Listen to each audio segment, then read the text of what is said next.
Shit's gone out. Hi, Dave here in Cowra.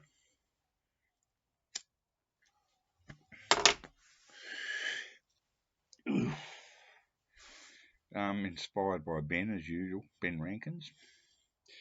Yeah, this is a preamble. I'm going to do maybe one or two videos on the good old Easy Beats this week.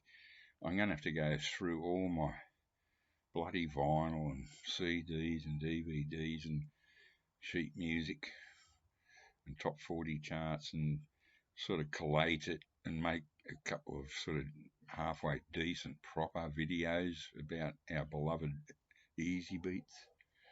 And so this is sort of like a preamble thing. Of course, Easy Beats is a clever punning name. In Australia, an easy beat is someone that's easily beaten. It's a put down. But then again, it's also a clever pun on words or whatever you call it, because it's an easy beat. So very good name for starters. Also, it's a tribute to the Beatles with the word beat in there. The Beatles liberated the youth of the world initially before they went weird, and well, even then they did, I suppose. But Australia took to the Beatles like you would not believe. I think the biggest audience they ever had, or reception at an airport they ever had, was in Adelaide in South Australia. The Beatles somehow their manager, that Epstein, had signed a contract with some Australian, promoter, and the Australian promoter got the Beatles just on a whim. Somehow, just a fluke that someone at Parlophone contacted him and said, "We've got a new band." The Beatles were only just really getting going, probably around their fourth single or something, and he jagged a cheap deal to get the Beatles to come to Australia, which in those days meant a four-prop propeller-driven aeroplane with probably 20 stops on the way to refuel. I mean, when I went to Europe in the late 70s, it took at least four fuel changes just to get there, and it took, oh my God, 36 hours when I went there. So God knows how long it took them to get to Australia, but they had to fulfil the contract. So the Beatles arrived here in early '64, around the same time that the only aircraft carrier Australia has ever had, the HMAS Melbourne. Sorry about that, Ben in Melbourne, but the bloody Melbourne never sank an enemy ship in its whole existence. It managed to sink the Voyager, an Australian destroyer in Jervis Bay, with the loss of just about all hands. It then went on to glory in the Vietnam War by sinking the Frank E. Evans destroyer, a US destroyer, with the loss of almost all hands. So the magnificent HMAS Melbourne killed hundreds and hundreds of our own sailors and US sailors and never ever killed an enemy. So that's Melbourne out of the way. It's true, not kidding. And I'll never forget when the Beatles arrived here. I took a sickie, of course, as most 99% of the kids did that day. It was pissing down rain. They arrived at Mascot Airport in Sydney. Ringo was sick with tonsillitis, and so it was only 3/4 of the Beatles, but it didn't matter because he gave a shit about fucking Ringo, let's face it. And I'm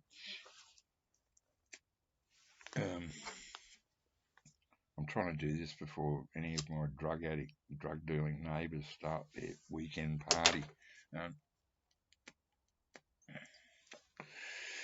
Hopefully they've OD'd and it won't happen.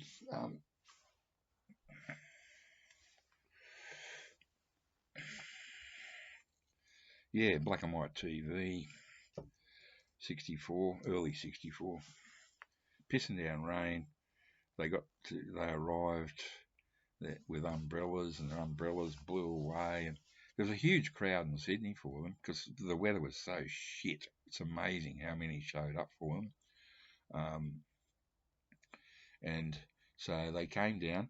I was not a Beatles fan. I didn't. I sort of liked their stuff, but I'd been into music since 57. Buddy Holly, Eddie Cochran, Gene Vincent, the girl groups. You know, there's some great music. Everyone's saying, oh, there was nothing before the Beatles. There's absolute fucking garbage. Bullshit. Absolute bullshit.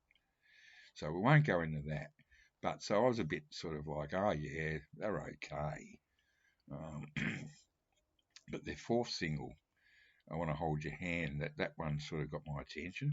Not because of the stupid lyrics or, you know, it was, you could actually hear the bass through a tinny AM transistor radio. And I thought, ooh, you know, there could be something here. But that was probably just before they got here. So I was interested. And I used to go up to the guy in the news agency, and all the girls are going there for the Beatles Monthly. They go, ooh, oh, look, isn't he cute? I used to go up there, and when no one was looking, I'd tear pages out of it.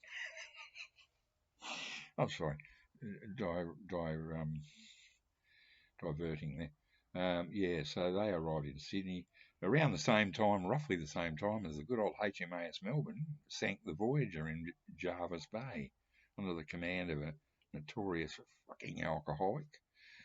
Similar to the HMAS Sydney 2, which was sunk off the coast of Western Australia, all hands lost. My mother went to school with a few of the boys that served on that ship. That also was the fault of a drunken captain and sunk by a German raider and with a loss of all hands. So there's a lot of nautical things, a lot of nautical catastrophes in Australia associated with the Beatles' first visit, in my mind at least. Um, so then they went to Adelaide, and they got, I think the estimate was something like 300,000. Now, I lived in Adelaide for a year, 59 to 60, and I loved it. We lived on the Esplanade at Grange, a beach just near Adelaide, the capital. I loved it there. And I think it was 300,000 was the estimation. The population was probably 100,000 more than that, if the biggest crowd they ever got. It was hysteria, unbelievable hysteria. Australia was so isolated, it's unbelievably isolated. 6 to 10 million people in a continent. The world was like 3 months away. Everything was 3 months away. It came by ship, and it was just so isolated. So the Beatles opened up a whole world of Australian rock and roll music, and one of their best things was that the Easy Beats had gotten here just before the Beatles arrived, and they also, and the drummer Snowy Fleet was from Liverpool, and so there you go. He was in a band called the Mojos in Liverpool. So he had a family connection, and they used to get a lot of the music sent over. And 3 months later, if they get it, and if they weren't warped, they could play them. But so the Easy Beats straight away just they were onto it, and we had our own Beatles. They were actually the Easy Beats actually became as big as the Beatles in Australia, if not bigger. Just about every single they put out after their first one, which is still my personal favourite because it was so great when it came out. You just couldn't believe that. I thought it's for my woman. It's punk. I mean, it is a really sleazy, grimy sort of punk song. It's just unbelievably great. And then She's So Fine, which is an up-tempo rocker, and then the even better Wedding Ring. So that'll all come in later videos when I actually show the records I bought in real time. Yes, I've had my first EP was stolen, and a bunch of records I'd stolen, and I gave the absolute anthology, the wonderful Glen A. Baker compilation from the 80s. I gave it to my favourite nephew who loves Australian music. Ben Rankins reminds me of my favourite nephew, Josh. And though Josh is more on the conservative side, but nevertheless, anyone that is a fan, anyone that promotes or is a lover of Australian homegrown rock, pop, whatever, is in my good books. So this is supposed to be a quick one, yeah. So they got the biggest audience they ever had. They just made such a huge the Beatles I'm talking about. So the Easy Beats also, in their own way, had a massive impact on pop rock music. No such thing as rock in those days. In popular music in those days was in that before the Easy Beats, there would be groups in each. There are 5 capital cities on the main continent, and only 4. 1, 2, 3, 4. And in those days, there would be hits in those cities, in those different states that never made it anywhere else because Australia didn't really exist as a complete unit really until the Beatles and the Easy Beats sort of brought, I don't know, they just brought this energy to this godforsaken shithole at the bottom of the world, and not the country itself, just the dreadful, lifeless culture, that so-called culture that existed amongst the whiteys, Anyway, I'm going off on a tangent. I've got to settle my nerves,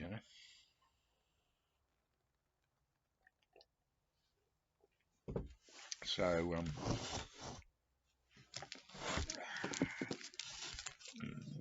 so getting hungry, boy. Yeah.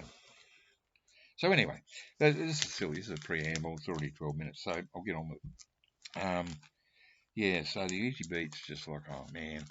And, I mean, yes, they sort of should have been bigger, but it was the tyranny of distance, you see. Now, if the Easy Beats, if Australia had been right next to the USA or right up near Europe, the Easy Beats would have been hits right from the word go. But because of the tyranny of distance in those days, this is pre-everything, mate. This is, the only way you heard a record from another country was if a sailors came into town and they sold you something. But that's old history. But that's what I love about it, is that I grew up through all this. I experienced it in real time. And it's like people diss the Beatles and the Easy Beats maybe as being, passe. Well, yeah, I guess they are, but without bands like them, you wouldn't be listening to your beloved rap music and your bloody hip, slip, slop hip hop. And, I don't mind a bit of trip hop, but that's as far as I'll go with that. Anyway, to finish up, I will make 1 or 2 proper videos just showing the physical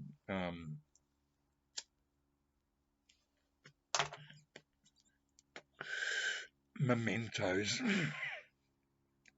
that I treasure.